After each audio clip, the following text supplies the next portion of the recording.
오늘 본문 말씀을 읽으면서 우리의 마음을 불편하기도 하고 또 두렵게 하는 한 구절을 여러분이 발견했는지 모르겠습니다.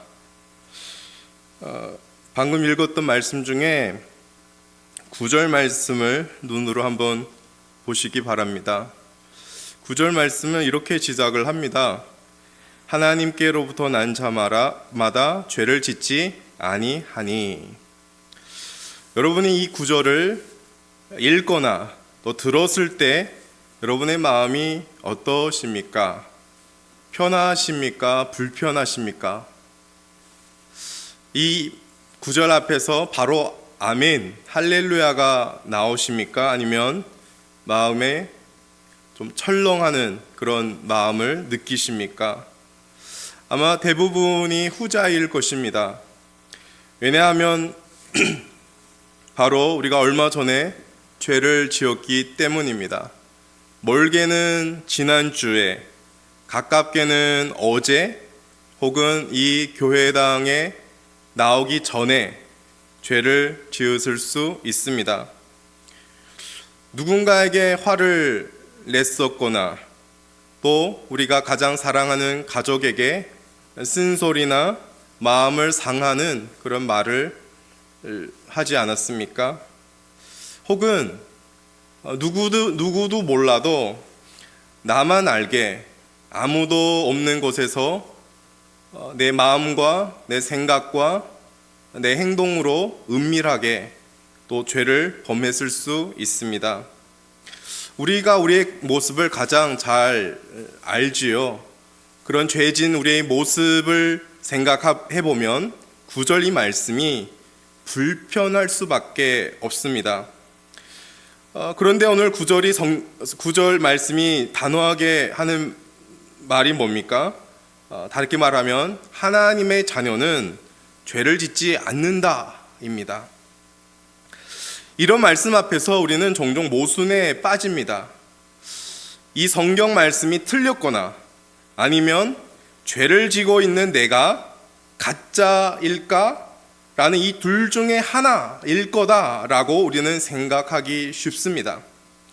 그래서 어떤 성도님들은 9절과 같은 이런 말씀을 만났을 때 그냥 슬그머니 넘어갑니다. 이런 말씀을 그냥 단지 당시의 사도들이나 바울과 같은 사람들만 그들에게만 해당하겠지 하면서 지나가지요. 하지만 오늘 사도 요한은 이 말씀을 당시에 그냥 우리처럼 예배를 드리고 교회를 이루고 있는 그냥 교회 모든 성도들에게 하는 말씀입니다. 모든 성도들, 모든 그 당시 에베소 지역에 있는 교회들을 향해서 하나님의 자녀는 죄를 짓지 않는다 이렇게 말하는 것입니다. 그리고 오늘 이 말씀은 그 시간을 흘러서 오늘 이 자리에 앉은 저와 여러분에게도 동일하게 유효한 말씀, 우리가 지나칠 수 없는 말씀입니다. 그런데 요한은 결코 이 말씀을 통해서 그 당시의 성도들과 또 우리들을 정죄하려고 하는 것이 아닙니다. 우리의 길을 죽게 하고 그래서 교회 밖으로 내쫓으려고 이 말씀을 한 것이 결코 아닙니다. 오늘 설교 말씀을 들으시면 더 분명히 아시겠지만 요한은 성도들에게 사실 죄를 이기는 능력을 알려주기 위해서 이렇게 어마무시한 말씀을 하는 것입니다. 그래서 저는 오늘 이 설교 말씀을 여러분이 잘 들으시면서 정말로 죄책감에 짓눌렸던 우리의 영혼이 참된 자유를 맛보는 그런 시간이 되기를 소망합니다. 여러분, 요한은 왜 이렇게 과격한 표현을 썼을까요? 이 요한의 이 마음을 알기 위해서는 요한이 이 편지를 쓸 때 그 당시 그 시대로 우리가 돌아갈 필요가 있습니다. 요한은 기원 90년경에 이 편지를 썼는데 그때 늙은 할아버지, 90세 정도 되는 늙은 할아버지가 된 것입니다. 예수님의 제자 중에 유일하게 살아남은 사도 중에 한 명입니다. 그런데 그가 목회하던 교회에 큰 충격과 위기가 생긴 것입니다. 오늘날로 말하면 이런 것입니다. 늘 함께 주일 예배를 드리던 김 집사님 그리고 이 권사님이 계속 그 자리를 앉았는데 어느 날 갑자기 그 자리가 비어진 것입니다. 교회를 떠나간 것입니다. 그 두 사람뿐만 아니라 많은 사람들이 당시 그 교회를 떠났습니다. 그런데 그 떠난 이유는 단지 우리가 교회를 옮겨서 다른 교회에 가서 신앙생활을 하겠다 이런 이유가 아닙니다. 그들은 교회를 나가면서 이렇게 주장을 했습니다. 너희들이 믿는 수준은 낮아.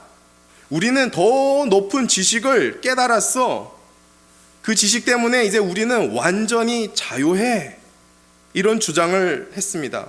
여러분 이 주장을 들으면 뭔지 아시겠죠? 바로 당시 초대교회를 가장 괴롭혔던 영지주의자들의 시초가 된 것입니다. 여러분 영지주의 설교 중에 오 목사님도 그렇고 저도 계속 영지주의에 대하여 말씀을 드립니다. 또 그럴 수밖에 없는 것은 서신서의 그 배경을 보면 당시 교회를 가장 어지럽혔던 이단이 영지주의이기 때문입니다. 영지주의 이 주장에 대하여 기억하십니까? 이들은 이원론을 주장했습니다. 이원론이라는 것은 영혼과 육체를 분리해서 생각하는 것입니다. 즉 영은 선하고 육체는 악하다. 그리고 영혼만 구원을 받으니까 육체는 어떻게 하도 상관이 없다.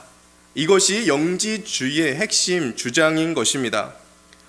이런 사상이 당시 사도 요한이 목회하던 교회를 어지럽혔습니다. 이런 사상을 받아들였던 사람들은 이렇게 말을 합니다. 내 영혼은 이미 하나님을 아는 지식으로 구원을 받았다. 그러니 내 육체는 어차피 썩어져 없어질 테니까 내 육체로 어떤 죄를 지어도 상관이 없어. 나는 쾌락을 즐길 수 있어. 나는 자유로워. 이렇게 저들은 말을 했습니다. 즉 삶은 엉망인데 삶은 죄 가운데 빠져 있는데 나는 죄가 없다. 나는 하나님을 안다. 라고 저들은 말했던 것입니다. 이런 배경 속에서 사도 요한은 하나님의 자녀는 죄를 질 수 없다라고 강력하게 말한 것입니다. 그리고 이런 배경 속에서 오늘 본문 4절 말씀을 한번 보십시오. 4절 말씀 한번 같이 읽겠습니다. 시작. 죄를 짓는 자마다 불법을 행하나니 죄는 불법이라. 그래서 죄에 대하여 사도 요한이 정의를 하는데 죄는 불법이다라고 이렇게 정의를 합니다. 쉽게 말해서 하나님의 법을 어기는 것을 떠나서 쉽게 말해서 하나님의 왕 되심을 거부하는 것, 하나님을 왕으로 인정하지 않고 내 마음대로 사는 것을 말합니다. 죄를 지는 것이 그런 불법이다라고 사도 요한이 외치고 있는 것입니다. 여러분 우리가 생각해야 할 것이 하나 있는데요.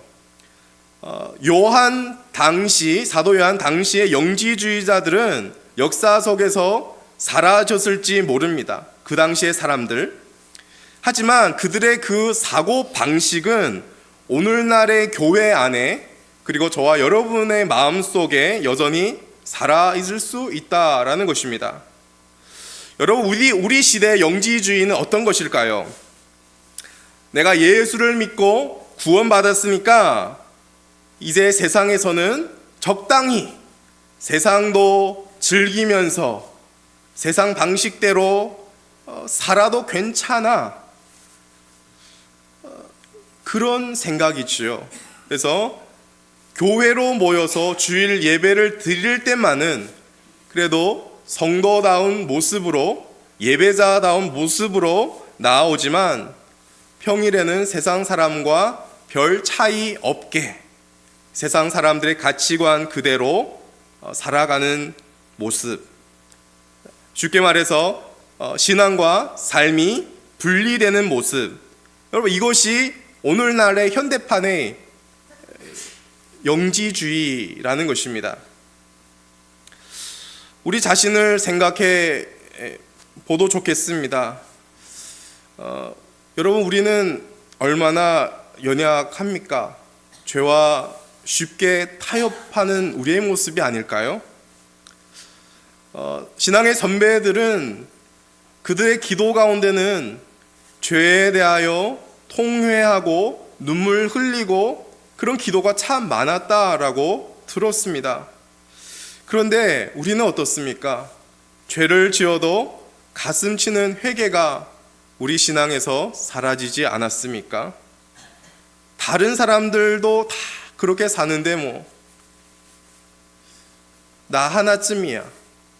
하나님도 이해하시겠지. 우리는 이렇게 은근슬쩍하게 생각하며 살아가지 않습니까?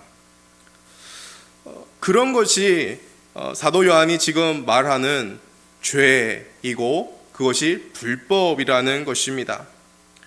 이어서 8절 말씀을 보면 더 무서운 경고가 하나 나옵니다. 8절을 보시면 제가 읽겠습니다. 죄를 짓는 자는 마귀에게 속하나니 마귀는 처음부터 범죄함이라. 여기까지 읽겠습니다. 죄를 짓는 자는 마귀에게 속한다라고 사도 요한은 덧붙입니다. 즉, 죄는 단지 어떤 행위의 문제가 아니라 소속의 문제라는 것입니다. 우리가 입으로는 하나님을 믿고 하나님을 사랑한다라고 말하면서 습관적으로 죄를 지고 있다면 우리는 예수의 원수인 마귀가 시키는 심부름에 동참하는 것이 되는 것입니다. 마귀가 하는 그 일에 조수가 되는 것을 하는 것입니다. 그리고 나를 구원하신 예수님을 배신하고 도리어 예수님의 원수인 마귀를 기쁘게 해주는 것입니다. 이것이 죄의 끔찍한 실체입니다. 그렇다면 죄를 지은 우리는 과연 우리는 마귀의 자식일까요? 우리에게는 희망이 전혀 없는 것입니까? 그렇지 않습니다. 오늘 본문에서 요한은 놀라운 대반전을 선포합니다. 9절 말씀인데요. 조금 전에 제가 앞부분을 읽었는데요. 여러분이 그 뒷부분을 한번 읽어주셨으면 좋겠습니다. 하나님의 씨가 여기부터 시작.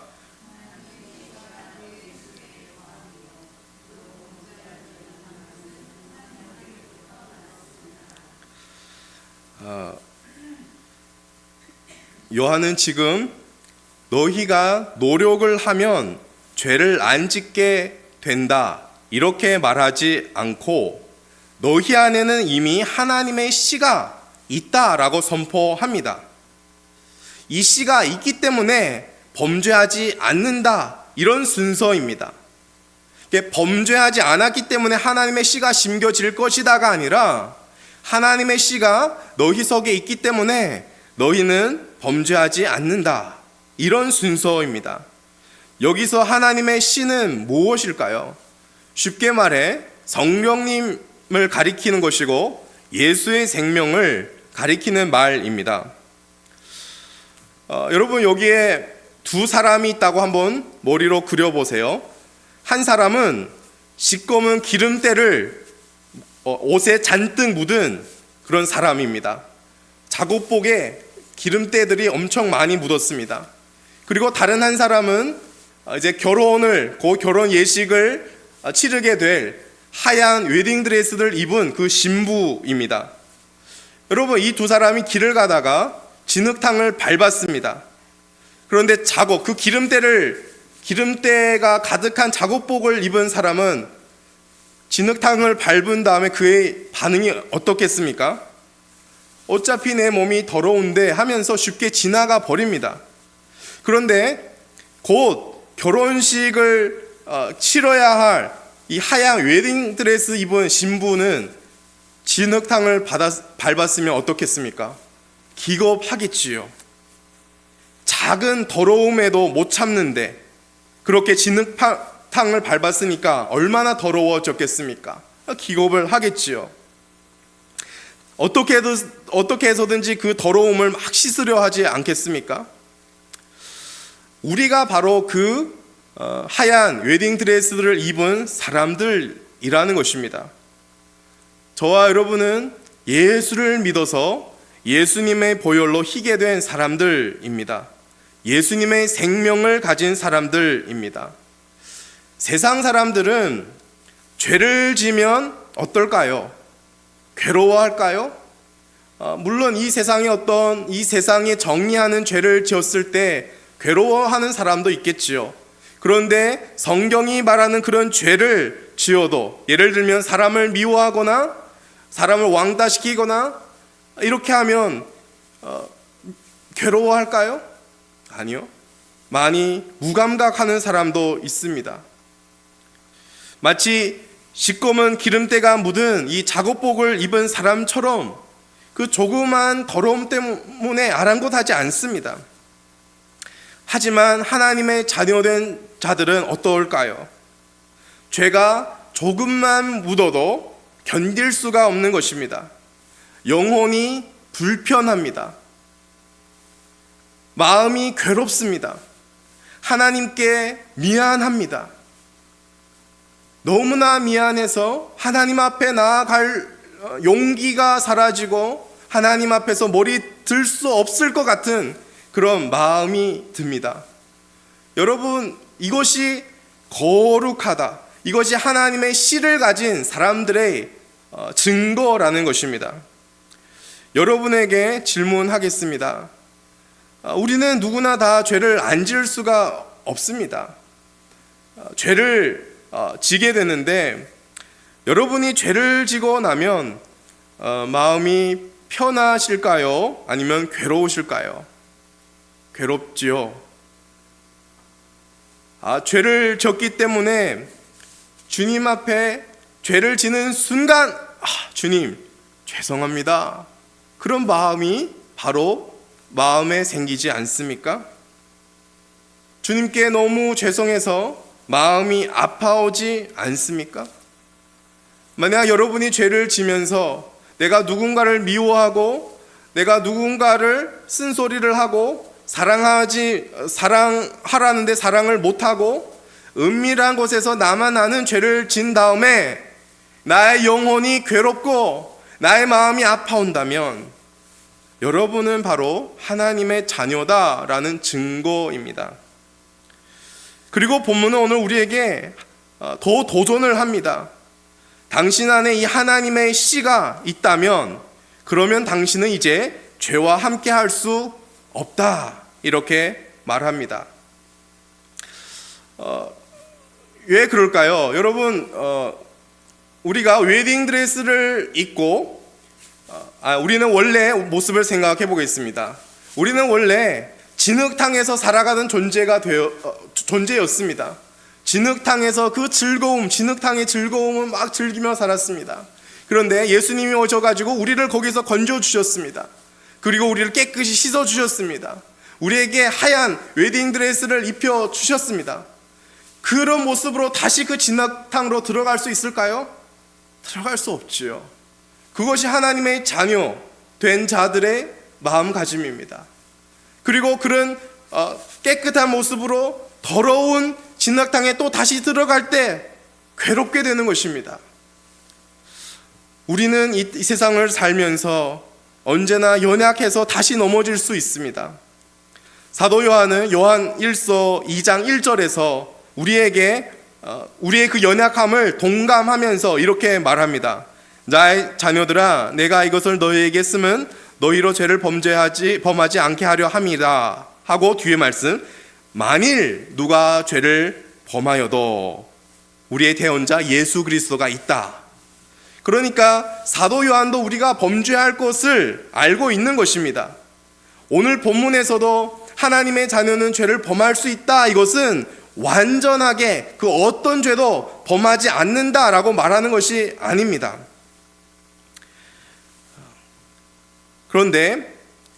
우리는 하나님의 자녀로서 죄를 지을 때 괴로워하는 것이 정상이라는 것입니다. 죄를 지면서 괴로워하여 정상이고 죄가 불편해져야 정상인 것입니다. 하나님의 자녀이지만 죄를 지면서 너무 좋다, 아무 감각이 없다, 영혼에 아무런 불편함이 없다라는 것이 불정상인 것입니다. 왜냐하면 우리 안에 하나님의 그 거룩한 씨가 우리 안에 있다면, 예수의 거룩한 생명이 있다면 그 생명이 그 더러운 죄를 본능적으로 거부하고 있기 때문입니다. 다시 여러분에게 정리하여 말씀드리자면, 여러분이 예수를 믿고 있다면 여러분은 하나님의 씨를 가진 하나님의 자녀입니다. 그래서 우리는 이제는 죄를 즐길 수 없고 죄가 불편할 수밖에 없는 존재가 된 것입니다. 이것이 1차 우리에게 주어진 은혜입니다. 오늘의 설교에서 가장 중점적으로 나누고 싶은 마지막 한 부분이 남았습니다. 우리는 살면서 죄를 완전 끊을 수 없고 죄를 질 수밖에 없는 연약한 존재들인데, 우리는 죄의 유혹이 찾아올 때 과연 어떻게 그 죄를 이길 수 있겠습니까? 오늘부터 나는 죄를 안 져야지, 이렇게 우리의 의지로 다짐을 하면 우리는 죄를 이길 수 있을까요? 그렇지 않습니다. 초대교회 성도들도, 그리고 오늘 우리들도 우리의 의지만으로는 결코 실패할 수밖에 없습니다. 여기서 우리는 존 파이퍼 목사님의 그 깊은 통찰에 귀를 기울일 필요가 있습니다. 제가 너무나도 좋아하는 내용이고 설교 중에 여러 번 인용했던 내용입니다. 우리는 왜 죄를 지을까요? 누구도 아침에 일어나서 오늘 나는 의무를 다하기 위해서 이 죄를 져야지, 나는 의무로 누군가를 미워해야지, 이렇게 결심하는 사람은 아무도 없을 것입니다. 즉 의무감으로 죄를 짓는 사람은 단 한 사람도 없습니다. 우리가 죄를 짓는 이유는 딱 하나입니다. 그 죄가 우리에게 쾌락을 약속하기 때문입니다. 마귀가 우리에게 이렇게 속삭입니다. 너 이번에 거짓말해서 이 일을 완성하면 너는 상사에게 인정받을 수 있어. 너가 이 더럽고 음란한 영상을 보면 너의 짜릿한 너의 그 만족감을 채울 수가 있어. 저 사람을 미워하고 왕따를 시켜봐. 내 마음이 시원해질 거야. 죄는 이렇게 우리가 갖고 싶어하는 그 만족과 즐거움을 주겠다고 약속을 하는 것입니다. 그리고 우리는 그 약속에 속아서 죄를 선택합니다. 그러니까 이런 죄들은 단지 나의 의지로 이길 수 있을까요? 나는 세상의 그 모든 것과 단절하고 내가 금욕주의자가 되고자 이렇게 결심하면 이 모든 죄를 다 이길 수 있을까요? 그렇지 않습니다. 일단 우리는 세상과 단절할 수도 없고 금욕주의가 될 수 없는 존재들입니다. 하나님께서 인간을 창조하셨을 때 뭔가를 즐거워할 수밖에 없는 존재로 인간을 만드셨습니다. 처음에 창세기를 보면 처음에 하나님이 인간을 만드셨을 때는 인간이 하나님만을 즐거워하고 하나님 안에서만 만족할 수 있는 존재로 인간이 창조되었습니다.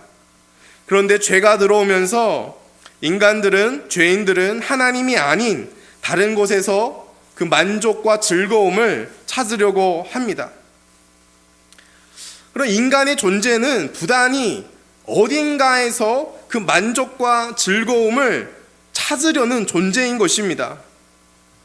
이런 존재는 우리의 의지력으로 나는 세상과 단절해서 나는 금욕주의가 되어서 이 욕심을 억제하는 방식으로 죄를 이길 수가 없는 것입니다.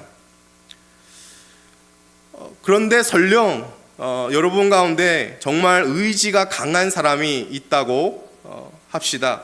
그래서 나의 그 의지로 죄를 참아냈다라고 가정을 하겠습니다. 내가 나의 의지로 이 죄를 만약 이겨냈다면 그 마음속에 무엇이 자라날까요? 전파여보 목사님은 거기에는 자기 의의가 자라난다라고 말을 합니다. 그게 무슨 말이냐면 나는 저 사람보다 강해. 나는 나의 의지력으로 이 죄를 안 지었어. 나는 이 죄를 이겼어. 이렇게 내가 이기고 내가 의로운 것이 드러난다는 것입니다. 여러분, 이 모습은 성경의 누구의 모습일까요? 바리새인들의 모습인 것입니다. 그러니까 의지로 죄를 누르는 것, 나의 의지로 죄를 이긴다는 것은 다른 또 하나의 죄, 교만이라는 그 죄가 자리 잡게 하는 길인 것입니다. 나의 의지로 죄를 이기는 것은 성공한 만큼 실패한다라는 것입니다. 그렇다면 죄를 이기는 방법은 무엇일까요? 죄의 능력을 깨뜨리는 유일한 방법은 죄가 주는 쾌락보다 더 크고 강력한 기쁨을 맛보는 것입니다. 19세기에 어떤 목사님은 이것을 더 큰 쾌락의 능력이라고 말씀을 했습니다. 그렇다면 과연 이 더 큰 기쁨은 어디에서 옵니까? 바로 예수 그리스도 십자가에서 오는 것입니다. 오늘 본문이 우리에게 말씀해주는 중요한 한 가지는 예수님이 이 땅에 오신 두 가지 이유입니다. 첫 번째 이유, 5절 말씀입니다. 5절 말씀 우리 한 목소리로 한번 읽어보겠습니다. 시작. 그가 우리 죄를 없애려고 나타난 너희가 아나니 그에게는 죄가 없느니라. 첫 번째, 예수님께서 이 땅에 오신 이유에 대하여 예수님께서 우리 죄를 없애려고 오셨다라고 말씀을 합니다. 여기에 없앤다라는 이 말은 그냥 가볍게 지우개로 지워버린다 이런 뜻이 아닙니다. 여기서 우리 죄를 없애다, 이 의미를 더 확실하게 이해하기 위해서 구약시대에 나오는 대속죄의 일로 우리가 그 현장으로 한번 가봐야 합니다. 여러분, 대속죄의 일이라고 들어보셨지요? 처음 들으십니까? 다 들어보신 줄로 생각합니다. 레위기 16장에 보시면 대속죄의 일에 아사셀 염소를 잡는 의식이 나옵니다. 1년에 딱 한 번 대제사장이 이 살아있는 한 염소 한 마리를 끌고 옵니다. 그리고 이스라엘 그 많은 백성들이 보는 앞에서 이 염소에게 손을 얹고 안수를 합니다. 그리고 이스라엘 그 자리에 나온 모든 이스라엘 백성들의 그들이 지은 모든 죄, 이 염소에게 그들의 죄가 너에게 갔다 이렇게 전가를 시키는 것입니다. 이 모든 죄를 뒤덮은 이 아사셀 염소는 그리고 어떻게 되는 것입니까? 사람의 손에 이끌려서 광야로 끌려갑니다. 그리고 거기서 버려집니다. 그 염소는 백성들의 그 모든 죄를 짊어지고 영원히 돌아올 수 없는 곳으로 간 것입니다. 그리고 거기서 다른 짐승에 먹히거나 죽거나 하겠지요. 백성들은 그 아사셀 염소를 보면서 생각하는 것이 있습니다. 우리의 죄가 저렇게 떠났구나. 죄와 우리가 분리되었구나. 여러분, 지금 여기서 예수님이 오신 이유 중에 우리 죄를 없앴다라고 말할 때 바로 예수님이 이 아사셀 염소가 된 것을 우리에게 말해주는 것입니다. 예수님께서 저와 여러분의 과거에 지은 죄, 그리고 오늘 현재 지은 죄, 앞으로 우리가 지을 그 미래의 죄까지 예수님께서 그 모든 죄를 대신 짊어지셨습니다. 그리고 예루살렘 성 밖에 골고다 언덕 위의 십자가에서 예수님께서 십자가에 못 박히신 것입니다. 여러분, 세례 요한의 그 외침을 기억하십니까? 보라, 세상 죄를 지고 가는 하나님의 어린 양이로다. 예수님께서는 십자가에서 하나님의 진노의 그 쓴 잔을 다 마셨습니다. 여러분, 우리의 죄가 얼마나 끔찍했냐면 죄 없는 하나님의 아들 예수님이 죽어야 했던 것입니다. 예수님이 죽어야 우리의 죄를 사할 수밖에 없습니다. 이 방법밖에 없는 것입니다. 저와 여러분이 받아야 할 그 저주를 예수님이 대신 짊어지셨습니다. 우리가 죄로 부끄러워하고 수치를 당하여야 하는데 예수님이 십자가에서 벗은 채로 그 수치를 대신 짊어지신 것입니다. 저와 여러분이 겪어야 할 그 모든 형벌을 십자가에서 예수님이 다 가져가신 것입니다. 그래서 예수를 믿는 자에게는 이제는 더 이상 정죄함이 없는 것입니다. 예수를 믿는 자에게는 그 죄가 동에서 서까지 그 거리가 먼 것처럼 예수를 믿는 자에게는 그 죄가 영원히 떠난 것입니다. 이것이 십자가의 은혜이고 예수님께서 이 땅에 오신 첫 번째 이유입니다. 두 번째 이유가 또 있습니다. 8절 말씀입니다. 8절의 후반절인데요. 8절 후반절에 하나님의 아들이 나타나신 것은 마귀의 일을 멸하려 하심이라, 이렇게 말씀하고 있습니다. 하나님의 아들 즉 예수님이 나타나신 것은 마귀의 일을 멸하려 오셨다라고 말씀하는데, 지금 여기서 예수님의 용사의 어떤 이미지를 묘사하는 것입니다. 성경을 보면 종종 하나님을 용사라고 말합니다. 대표적으로 출애굽기 15장 3절에 보면 여호와는 용사시니 여호와는 그의 이름이시로다, 하나님을 용사라고 표현합니다. 지금 이 8절에서도 예수님을 이 용사에 비교를 하는데, 용사의 그 이미지를 그리는데 우리에게 이 용사의 단어 자체가 조금 어려울 수가 있습니다. 그렇게 생각해 보면 되겠습니다.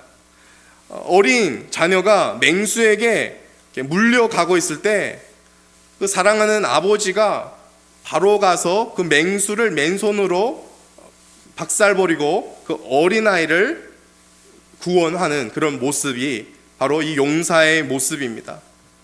예수님이 그런 모습으로 이 땅에 오신 것입니다. 마귀가 하는 일이 무엇일까요?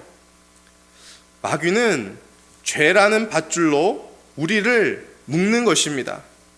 구체적으로 중독의 그 사슬로 우리를 묶고 미움의 사슬로 우리를 묶습니다. 또 패배의 사슬로 우리를 묶는 것입니다. 그래서 우리를 죄에서 못 빠져나오게 만드는 것이 마귀가 하는 일입니다. 아마 다들 이런 경험을 해보셨을 것입니다. 머리로는 이걸 하면 안 되는데 이렇게 생각하지만 나의 행동으로는 이미 그 일을 하고 있는 것입니다. 화를 내면 안 되는데 하면서 나는 이미 화를 내버린 것입니다. 미워하면 안 되는데 하면서 저 사람은 이미 마음과 나의 행동으로 미움의 행동을 내가 해버린 것입니다. 이게 마귀가 하는 일입니다. 마치 보이지 않는 끈이 우리를 이렇게 붙잡고 있는 것 같습니다. 그리고 그 마귀가 우리에게 계속 속삭이죠. 너는 안 돼. 너는 거룩하게 살 수 없어. 너는 원래 이런 사람이야. 그냥 포기해. 이것이 마귀가 하는 일입니다. 우리를 무기력한 패배자로 만드는 것이지요. 그런데 예수님이 이 땅에 오신 것입니다. 예수님이 이 땅에 오셔가지고 희명아 좀 더 노력해. 조금만 더 힘내. 그냥 이렇게 잔소리하는 어떤 선생으로만 오신 것이 아닙니다. 예수님은 이 땅에 오셔서 우리를 올가매고 있는 그 사슬, 마귀의 그 사슬을 깨부시기 위하여 오셨습니다. 본문에서 마귀의 일을 멸하다 이렇게 표현을 하는데, 여기에 멸하다라는 말은 다른 원어로 봤을 때 박살냈다, 박살내다 이런 뜻입니다. 동물이 어떤 덫에 걸리면 동물 그 스스로의 힘으로 그 덫에서 자유로울 수가 없습니다. 누군가가 가서 그 덫에서 그 동물을 구해줘야 그 동물이 자유를 얻는 것입니다. 예수님이 십자가에서 하신 일이 바로 그런 것입니다. 우리를 꽉 붙잡고 있던 마귀의 사슬을 예수님께서 십자가의 능력으로 그 사슬을 깨부셔 버린 것입니다. 그래서 이제 우리는 죄에게 끌려다닐 필요가 없는 것입니다. 예수님이 우리를 해방시켰기 때문입니다. 여러분, 죄에 대한 얘기를 하면 늘 마음이 무거워지고 부끄러워집니다. 제가 먼저 그렇습니다. 그런데 오늘 우리가 기억할 것이 있다면, 그리고 우리 신앙생활에서 계속하여 기억할 것이 한 가지 있다면, 죄를 어떻게 이길 것인가에 대한 그 답입니다. 죄를 이길 수 있는 길은 오직 하나입니다. 이미 우리를 죄에서 승리하게 하신 그 복음이신 예수 그리스도를 붙드는 것입니다. 그 예수 그리스도 안에서 진정한 기쁨과 만족을 누리는 것입니다. 다른 말로 해보겠습니다. 죄를 죽이는 일, 죄를 이기는 일과 예수님을 사랑한다는 말은 똑같은 말인 것입니다. 내가 예수님을 사랑할 때 우리는 저절로 죄를 이기게 됩니다. 예수님을 내 인생의 가장 만족스러운 참된 구주로 우리가 영접할 때 죄는 우리에게서 힘을 잃어버리는 것입니다. 요한이 살던 시대나 우리가 사는 이 시대, 마귀의 전략은 똑같습니다. 거짓된 만족으로 우리를 유혹해서 계속하여 하나님과 멀어지게 하는 것입니다. 그리고 이 죄는 마치 마약과도 같아서 잠깐의 쾌락은 우리에게 주지만 결국은 비참과 파멸로 우리를 끌고 가는 것입니다. 이 시간 우리 스스로에게 질문했으면 좋겠습니다. 지금 나는 어디에서 기쁨과 만족을 찾고 있는가? 오늘 요한은 우리에게 호소하고 있습니다. 너희 안에 하나님의 씨가 있다. 예수님의 생명이 있다. 예수의 그 생명이 우리를 다시 예수님을 갈망하게 만듭니다. 여러분, 죄를 여러분의 의지로 이기려 하지 마시고 예수님을 어떻게 더 사랑할지를 고민하시고 그 예수님을 더 사랑하십시오. 예수님께서 주시는 참된 기쁨과 그 만족이 여러분에게 충만하기를 예수님 이름으로 축원드립니다.